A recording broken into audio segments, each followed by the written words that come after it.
आज का जो हमारा टॉपिक है कार्डियोलॉजी में हो गया स्प्लिटिंग ऑफ S2 यानी हार्ट के सेकंड हार्ट साउंड की स्प्लिटिंग को आज हम डिस्कस करेंगे। फर्स्ट हार्ट साउंड भी होता है, सेकंड हार्ट साउंड भी होता है। सेकंड हार्ट साउंड आपको पता किस वजह से होता है? अगर पल्मोनरी और ऑर्टिक वाल्व क्लोज होने की वजह से सेकंड हार्ट साउंड प्रोड्यूस होता है। आज हम उसकी स्प्लिटिंग को पढ़ेंगे। Splitting of second heart sound को आज हम डिस्कस करेंगे। नॉर्मली आपको पता है सबसे पहले ऑर्टिक वाल्व होता है सेकंड हार्ट वाल्व में क्लोज हार्ट साउंड में, फिर उसके बाद क्या होता है पल्मोनिक वाल्व क्लोज होता है। तो हार्ट साउंड बेसिकली क्या है? ऑर्टा और पल्मोनिक वाल्व के क्लोज होने की वजह से जो हार्ट में साउंड प्रोड्यूस होता है उसे बोलते हैं सेकंड हार्ट साउंड। नॉर्मली सबसे पहले ऑर्टिक वाल्व क्लोज होता है और इसके बाद कौन सा वाल्व क्लोज होता है? आपका पल्मोनिक वाल्व क्लोज होता है। ये होती है नॉर्मल स्प्लिटिंग, जिसे फिजियोलॉजिकल स्प्लिटिंग भी कहते हैं। सबसे पहले हमारा टॉपिक है फिजियोलॉजिकल स्प्लिटिंग। तो इसमें क्या होता है नॉर्मली, देखें इस चीज़ को डिस्कस कर लेते हैं। ड्यूरिंग इंस्पायरेशन क्या होता है? इंस्पायरेशन की ये होता है कि आपका जो इंट्राथोरेसिक प्रेशर होता है वो डिक्रीज हो जाता है। जब आपका इंट्राथोरेसिक प्रेशर डिक्रीज होगा तो क्या होगा? आपकी वीनस रिटर्न इंक्रीज हो जाएगी।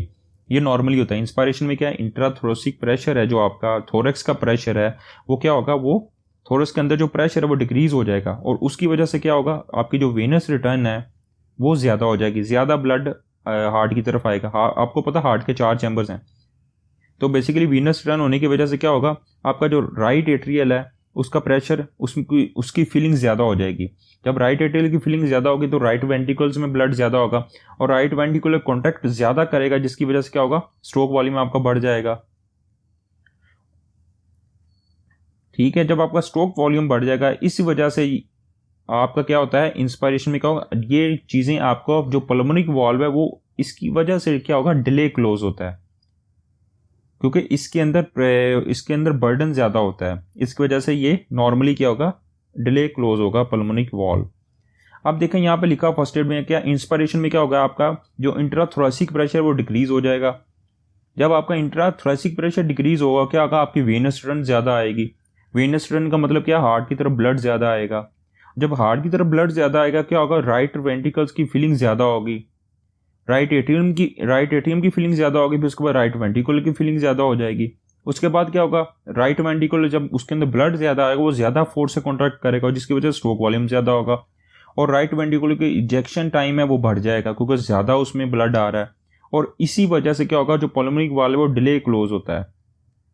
अब यहाँ पे दिखा उसने क्या हुआ? अगर पल्मोनरी इम्पीडेंस यानी पल्मोनरी रेजिस्टेंस को अगर कम कर दें तो क्या होगा?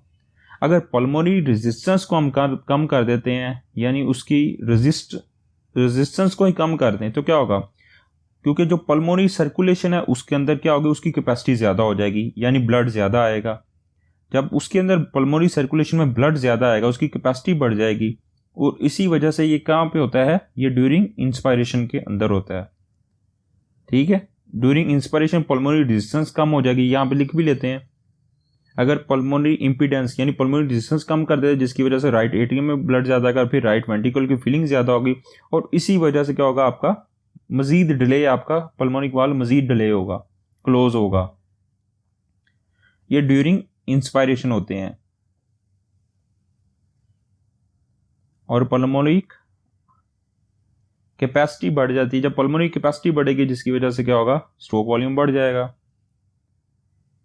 और यही चीज़ें कंट्रीब्यूट करती हैं पल्मोनिक वाल्व क्या होता है? डिले क्लोज होता है। इसको बोलते हैं physiological splitting which contribute to delayed close of pulmonic valve. अब ये आपको मैंने फिजियोलॉजिकल स्प्लिटिंग बता दी है कि नॉर्मली जो स्प्लिटिंग होती है कैसे हो रही होती है।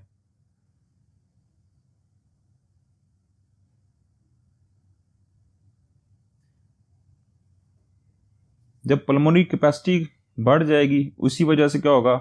वेनस टर्न बढ़ जाएगी, राइट एट्रियल की फीलिंग बढ़ जाएगी, राइट वेंट्रिकल्स की फीलिंग बढ़ जाएगी और उसी वजह से क्या होगा? दोबारा क्या होगा?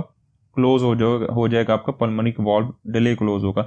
नॉर्मली उस स्प्लिटिंग की बात कर रहा है तो ये बता रहा है कि नॉर्मली पहले ओर्टा वाल्व बंद होता है, उसके बाद पल्मोनरी वाल्व बंद होता है।